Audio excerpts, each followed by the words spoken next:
শুভেচ্ছার স্বাগত।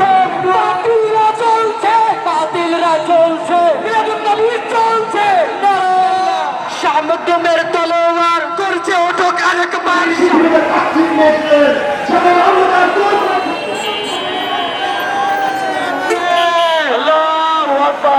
সৃষ্টির মূল যিনি রাহমাতুল আলামিন নবী করিম সাল্লাল্লাহু আলাইহি সাল্লাম, যাকে সৃষ্টি না করলে আল্লাহ তাআলা কোনো কিছু সৃষ্টি করতেন না, সে উদ্দেশ্যে যারা আহলে সুন্নাত ওয়াল জামাতের আকীদায় বিশ্বাসী সুন্নি মুসলমান, মানব দিশারি যিনি, মুক্তির কাণ্ডারি যিনি, তার শুভ আগমন উপলক্ষে আমরা এই আনন্দ উল্লাস এবং এই শোভাযাত্রা উদযাপন করছি।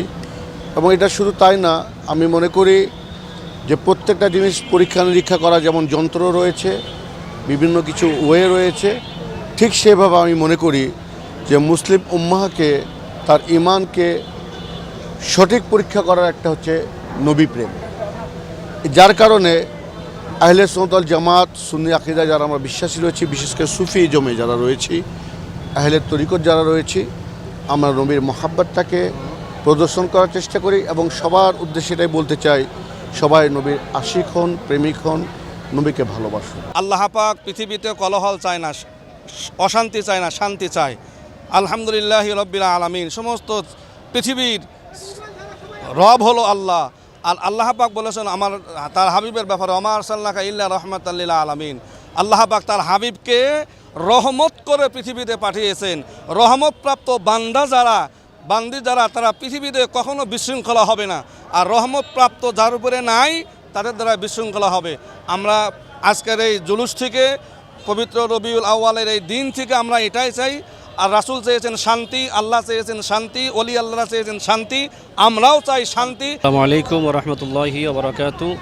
কুল বিফাদলিল্লাহি ওয়া বিরহমাতিহি ফাবিযালিকা ফালিয়াফরাহু হুয়া খায়রুম মিম্মা ইয়াজমাউন। আল্লাহ রাব্বুল আলামিন সূরা ইউনূসের 58 নম্বর আয়াতে বলছেন, তোমরা আল্লাহ তাআলার ফদল এবং আল্লাহ তাআলার রহমত প্রাপ্তি হয়ে তোমরা আনন্দ প্রকাশ করো, খুশি উদযাপন করো। সেজন্য সমগ্র বিশ্বের মুসলমান ভাইদেরকে আমরা বলতে চাই, যেনাকে সৃষ্টি না করলে আল্লাহ রাব্বুল আলামিন আসমান জমিন, আপনাকে আমাকে জাহান্নাম জান্নাত কিছুই সৃষ্টি করতেন না। আমরা সবাই তেনাকে অনুসরণ করি, তেনার মহব্বত অর্জন করি। যদি আমাদের মধ্যে পবিত্র ঈদ মিলাদুন্নবী সাল্লাল্লাহু আলাইহি সাল্লামের আদর্শ, নবীদের আদর্শ প্রেম ও মহব্বত থাকে, সেই আদর্শে আদর্শিত হই, সকল মুসলমান ঐক্যবদ্ধ হই, তাহলে দেশ আমাদের যারা শান্তি থাকবে, সমাজ শান্তি থাকবে এবং পরিবার শান্তি থাকবে। আমরা আমাদের ছেলে মেয়েদেরকে আমরা মানুষের মতো মানুষ করতে পারবো, তাদের ভবিষ্যৎ অতি উজ্জ্বল হবে।